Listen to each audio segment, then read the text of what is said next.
हजरत उमर फारूक फजर की नमाज पढ़ा रहे हैं। सुनिए एक और दर्दनाक वाकया। हजरत उमर फारूक फजर की नमाज पढ़ा रहे हैं।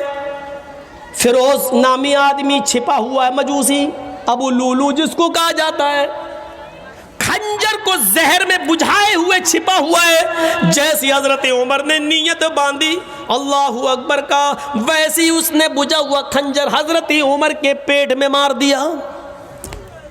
वो खंजर जब निकाला तो उमर फारूक का पेट नाफ से लेकर, नाफ ये नाभि जिसको बोलते हैं, जब उसने खंजर निकाला तो खंजर ने उस नाभि से लेकर नीचे तक, यानी जहाँ शर्मगाह होती है पेशाब की जगह, वहां तक उस पेट को फाड़ दिया।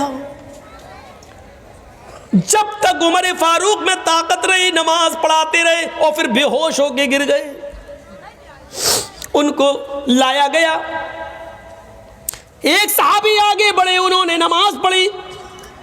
एक सहाबी पीछे से वुजू बना के आ रहे थे, उन्होंने अबू लूलू को भागते हुए देखा तो पकड़ने के लिए अपनी चादर उसके ऊपर डाली। अबू लूलू का पैर फिसल गया, चादर में फिसल गया और वो जमीन पे गिर पड़ा। उसने सोचा कि अब तो मेरी सजा भी मौत है क्योंकि मैं पकड़ा गया। तो उसने वही खंजर अपने पेट में मारकर खुदकुशी कर ली और वो मर गया।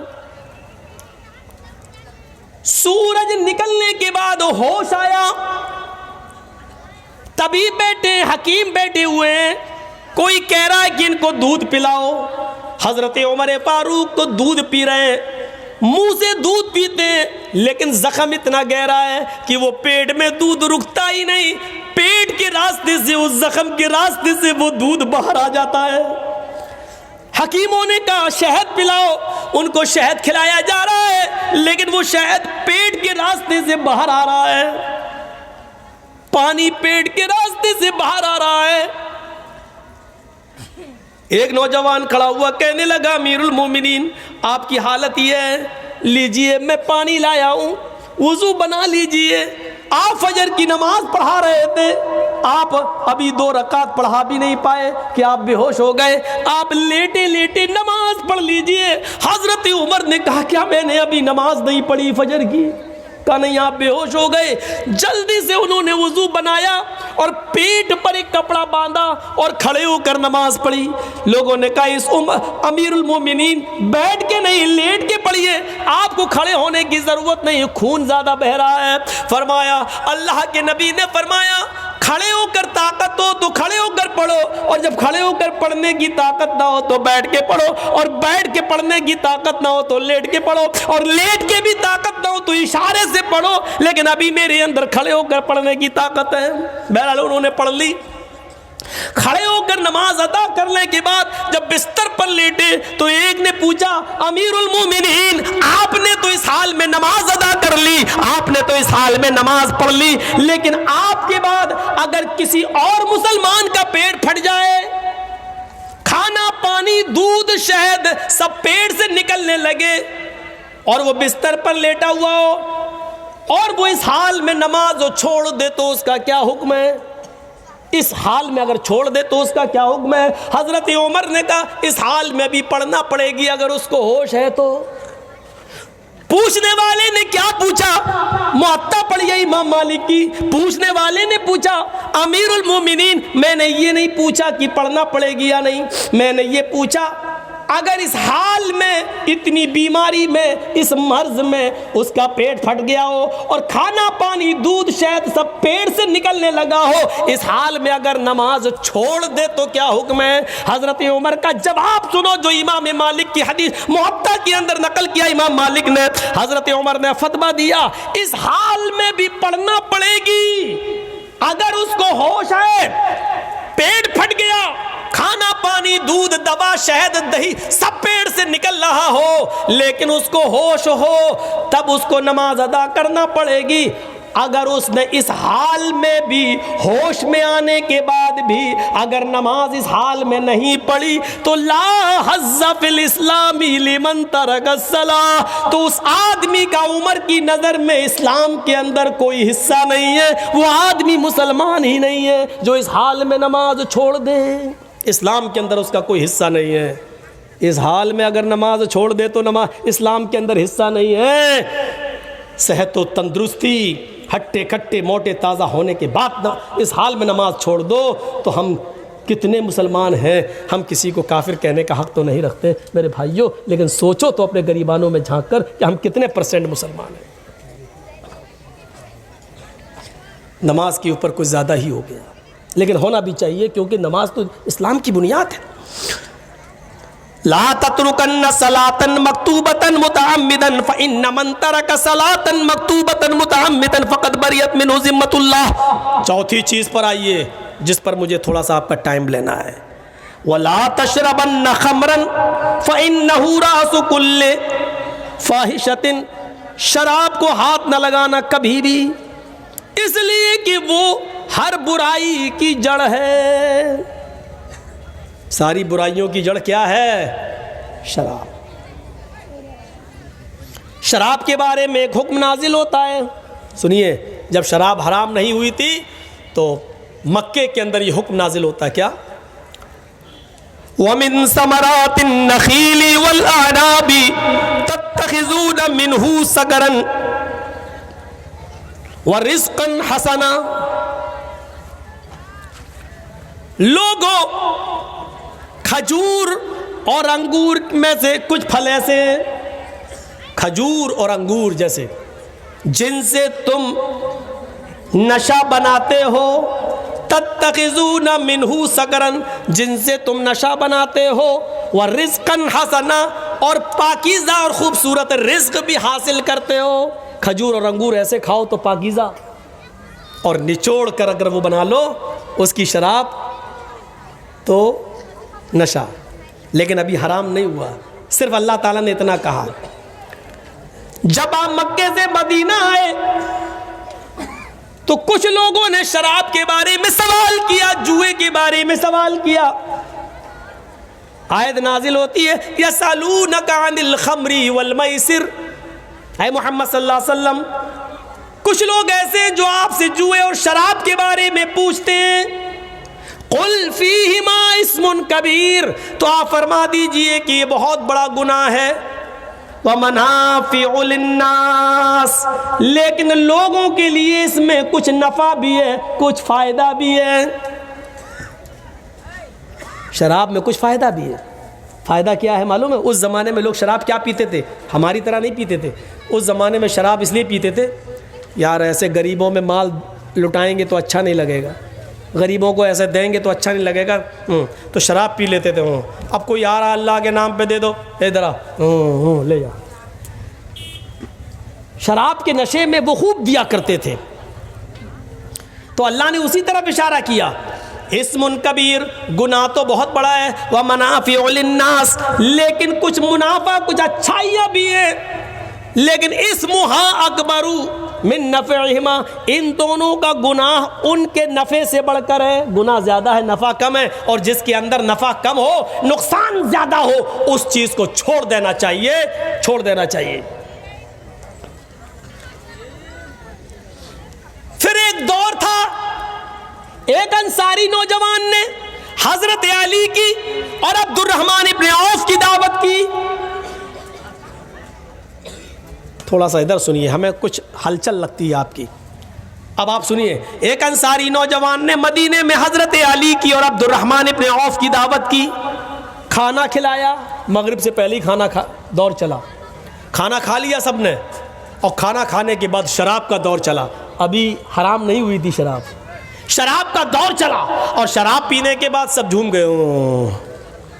और हाँ, शराब के नशे में जैसे ही आए वैसे ही मगरिब की नमाज का वक्त हो गया, अजान का वक्त हो गया। किसी ने अब्दुर्रहमान इब्न औफ को नमाज पढ़ाने के लिए खड़ा कर दिया, अब नशे में, और नमाज पढ़ाने के लिए खड़ा कर दिया। अब ये नमाज पढ़ा रहे हैं, अल्लाहु अकबर। अब सुनिए शराब के नशे में नमाज कैसे हो रही है, वो देखिए। अल्लाहु अकबर, अल्हम्दुलिल्लाहि रब्बिल आलमीन अर्रहमानिर रहीम मालिकि यौमिद्दीन इय्याका नअबुदु व इय्याका नस्तईन इला आखिर गैरिल मग़दूबि अलैहिम वलज़्ज़ालीन। ऐसे हो रहा है। इतनी तो सही चल गई गाड़ी, अब वो और बढ़ता जा रहा नशा। अब कुरान की आयत ही बदल दी। अब वो पढ़ रहे हैं कुल या अय्युहल काफिरून। आयत क्या है? ला अअबुदु मा तअबुदून। और वो क्या पढ़ रहे हैं? कुल या अय्युहल काफिरून नहनु नअबुदु मा तअबुदून।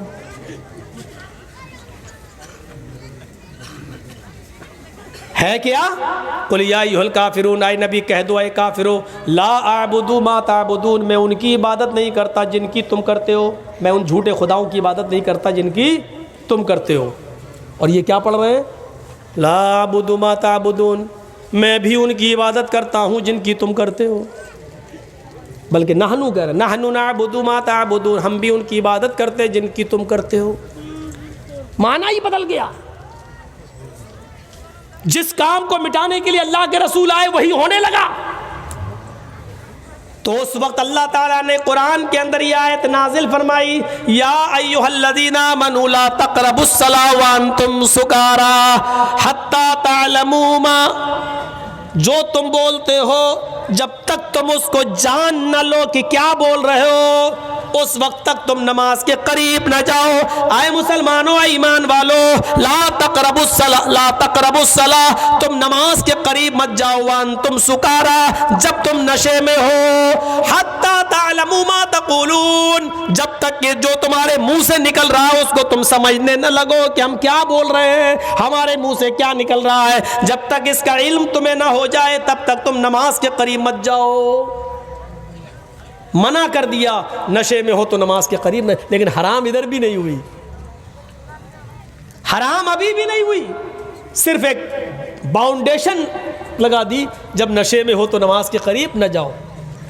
लेकिन एक मर्तबा अंसार और मुहाजिरीन की महफिल सजी, मक्के के मुहाजिर और मदीने के अंसार दोनों की एक महफिल सजी। और महफिल सजने के बाद खान पान हुआ और दोनों में शराब का दौर चला। अंसारियों ने भी शराब पी और मक्के के मुहाजिरों ने भी शराब पी। अब शराब पीने के बाद जब नशे में आ गए हो, जब सब नशे में आ गए तो अंसारी मुहाजिरों को गाली देने लगे और मुहाजिर अंसारियों को। मुहाजिर कहने लगे, ए देखो ये अंसारी है, हम तुमसे अफजल हैं, हम कुरैशी हैं, अल्लाह के रसूल हमारे अंदर पैदा हुए हैं, हम सबसे ऊंचे खानदान के हैं, हम सैयद हैं, हम हाशमी हैं। इधर अंसारी भी शराब के नशे में धुत थे। वो कहने लगे, भूखे थे, नंगे थे, फटीचर थे, कुछ नहीं था तुम्हारे पास, मक्के में खाली हाथ आए थे, हमने तुम्हें रहने को जगह दी है। तुम भूखे थे, खाना हमने दिया है। तुम प्यासे थे, पानी हमने दिया है। तुम नंगे थे, कपड़ा हमने दिया है। अपनी बेटियों की शादी हमने तुम्हारे साथ किया है। तुम फकीर थे, फटीचर, हम तुमसे अफजल। ओफो, जब ये बातें उड़ने लगी अंसारी मुहाजिरों पर और मुहाजिर अंसारियों पर, एक दूसरे पर सबसे बड़ा, हम तुमसे ऊंचे, हम तुमसे ऊंचे। अल्लाह के रसूल तो इसी चीज़ को मिटाने आए थे कि कोई किसी बड़ा नहीं, कोई छोटा नहीं है, इसको मिटाने आए। और ये क्या हो रहा है, जब ये चीज़ अंसार और मुहाजिरीन के दरमियान हुई तो हतमी तौर पर यह आयत नाजिल हुई और कुरान ने शराब की हुर्मत का ऐलान कर दिया। इन्नमल खमरु वल मैसिरु वल अंसाबु वल अज़लामु रिज्सुम मिन अमलि शैतान फजतनिबूहु लअल्लकुम तुफ्लिहून। लोगों, आज शराब और जुआ, वल अंसाब बुतों के नाम पर चढ़ावे, वल अज़लाम और पासे, रिज्सुम मिन अमलि शैतान, ये सब शैतान के अमल है, शैतानी काम है। फजतनिबू, आज के बाद इसको छोड़ दो, इससे बचो। लअल्लकुम तुफ्लिहून, अगर तुम कामयाब होना चाहते हो। आज बिल्कुल शराब की हुर्मत का ऐलान कर दिया। इतने दौर से गुजरने के बाद शराब की हुर्मत का ऐलान कर दिया गया। इसको तमाम बुराइयों की जड़ कहा है, तमाम बुराइयों की जड़। मेरे प्यारे साथियों, इनकी सजा के बारे में अगर आप गौर करें और ज़माने माजी के अगर वाक़यात को पढ़ें तो हमें पता चलेगा। हज़रत क़ुदामा का वाक़या आपको याद होगा। सहाबी है, हजरत कुदामा ने बीमारी की हालत में, सख्त बीमार थे और बीमारी की हालत में शराब पी ली। चलो नींद आ जाएगी, बर्दाश्त नहीं हो रहा था उन पर, तकलीफ़ बर्दाश्त नहीं हो रही थी। और सुनिए, ये वाक़या झंझोड़ देगा शराब पीने वालों को, अगर उनके अंदर कुछ गैरत होगी तो। हजरत कुदामा इब्ने मज़ऊन तकलीफ में कराह रहे हैं, शिद्दत, तबीयत खराब है कुछ ज़्यादा। कभी कभी होता ना, बहुत ज़्यादा तबीयत ख़राब है तो लोग नींद की गोली दे दो भाई, सो रहे, बहुत दर्द बर्दाश्त नहीं कर रहे हैं तो नींद की गोली खा ली, होता है, डॉक्टर भी लिख देता है। यही किया हजरत कुदामा ने, सख्त तबीयत ख़राब, और उन्होंने तबीयत ख़राब होने की वजह से उन्होंने थोड़ी सी शराब पी ली कि नींद आ जाएगी, थोड़ा सुकून मिल जाएगा। जैसे ही इन्होंने शराब पी और सो गए, हजरत अबू हुरैरा रजी अल्लाह ताला अन्हु ने और कुछ बड़े बड़े सहाबा ने यह रिपोर्ट कर दी हजरत उमर को। अमीरुल मोमिनीन सख्त बीमारी की वजह से, तकलीफ बर्दाश्त न करने की वजह से हजरत कुदामा ने शराब पी ली। सुबह होते ही हजरत उमर फारूक ने हजरत कुदामा को बुलवाया और कहा, तुम्हारे बारे में मुझे पुख्ता रिपोर्ट मिली है। सुनिए, बीमारी में पी फिर भी हजरत उमर का उसूल देखिए, तुम्हारे बारे में हमें पुख्ता रिपोर्ट मिली है कि तुमने कल शराब पी ली थी। हजरत कुदामा कहते हैं, हाँ अमीरुल मोमिनीन, बहुत ज़्यादा तबीयत ख़राब थी, बर्दाश्त नहीं हो रहा था, इसलिए सुकून हासिल करने के लिए मैंने थोड़ी सी शराब पी ली। हजरत उमर कहते, शराब पीने वाले की सज़ा यह है कि उसको 40 कोड़े मारे जाएंगे, 40 कोड़े खाने के लिए तैयार रहो। हजरत अबू हुरैरा और दूसरे बड़े बड़े सहाबा कहने लगे, अमीरुल मोमिनीन, मैं आपको मना नहीं कर रहा हूँ, इनको सज़ा देने के लिए मना नहीं कर रहा हूँ, शराब पी सज़ा मिलनी चाहिए, लेकिन अभी इनकी तबीयत बहुत ज़्यादा ख़राब है, अभी ये बहुत ज़्यादा बीमार है, लिहाजा सज़ा को उतने दिनों के लिए मुअख्खर कर दीजिए, टाल दीजिए, जब तक इनकी तबीयत ठीक ना हो जाए। जब ये सेहतमंद हो जाए, तबीयत इनकी ठीक हो जाए, तब इनके जिस्म पर कोड़े लगा देना, लेकिन अभी ये बर्दाश्त नहीं कर पाएंगे। हजरत उमर फरमाते, वाह मेरे साथियों, तुमने कितना अच्छा मशवरा दिया, इनकी तबीयत ठीक होने तक मैं इनका इंतजार करूं और इनकी तबीयत ठीक होने से पहले ही मैं अल्लाह के पास चला जाऊं, मैं मर जाऊं तो मेरे ऊपर हद, अल्लाह क़यामत के दिन मुझसे सवाल करेगा। हद शरई का मुर्तकिब एक शख्स तुम्हारे पास आया, पकड़ा गया और तुमने उसके ऊपर शरई हद नाफिज नहीं की, तो मैं अल्लाह को क्या जवाब दूंगा? नहीं, मैं इनको अभी और इसी वक्त सजा दूंगा, उनकी बीमारी में ही मैं सजा दूंगा, मैं सजा को टाल नहीं सकता। फिर हजरत उमर फारूक ने एक आदमी बुलाया और कहा कि इनको कोड़े लगाओ। एक मजबूत कोड़ा मंगाया गया और बीमारी की हालत में हजरत कुदामा इब्ने मज़ऊन को, उनकी बीमारी की हालत में उनको कोड़े मारे गए, 40 कोड़े। उन्होंने कोड़े तो खा लिए, बर्दाश्त कर लिया, लेकिन उन कोड़ों की ज़र्ब ने उनकी हड्डियों में दर्द पैदा कर दिया कि वो फिर पूरी जिंदगी वो सही नहीं हो सके। फिर उन्होंने पूरी जिंदगी उस मार का असर उनकी बॉडी के ऊपर रहा, वो सही से चल नहीं पाते थे, सही से बैठ नहीं सकते थे, सही से खा नहीं सकते थे। लेकिन मेरे भाइयों, हजरत उमर फारूक ने इस हाल में भी उनको सजा दी। जिस तरह लड़के लड़की के मामले में पंचायत बिठाल के सजा देते हो, शराबियों को क्या सजा देते हो मुझे बताएं। मुआशरे के लोग और जिम्मेदार और सरपंच और सरदार क्या सजा देते हो शराब पीने वालों को? हजरत उमर फारूक ने सजा दी, बीमारी के हाल में सजा दी। और इस नौजवान नस्ल को सोचना चाहिए कि जब बीमारी की हालत में शराब थोड़ी सी पी ली, जबकि हम लोग भी दर्द की दवाएं ले लेते हैं, नशे की नींद की गोलियां खा लेते हैं। हमें और आपको सोचना चाहिए, अगर हजरत खुदामा ने बीमारी की वजह से सुकून पाने के लिए थोड़ी सी शराब पी ली, शौक नहीं थी, आदत नहीं थी, लेकिन हराम होने के बाद पी थी, तो हजरत उमर ने बीमारी की हालत में कोड़े लगाए। अब हम अंदाजा लगा सकते हैं, इसके बावजूद कोड़े, हम तो सही हालत में पी रहे हैं। अंग्रेजी देना, देसी देना, पौवा देना, अद्धा देना, क्या क्या होता है। अरे नौजवान जैसे पी रही है। डरो अल्लाह के अजाब से, डरो। हजरत उमर फारूक रात की तारीकी में गश्त कर रहे हैं। हजरत उमर फारूक रात की तारीकी में गश्त कर रहे हैं। गश्त करते करते वो एक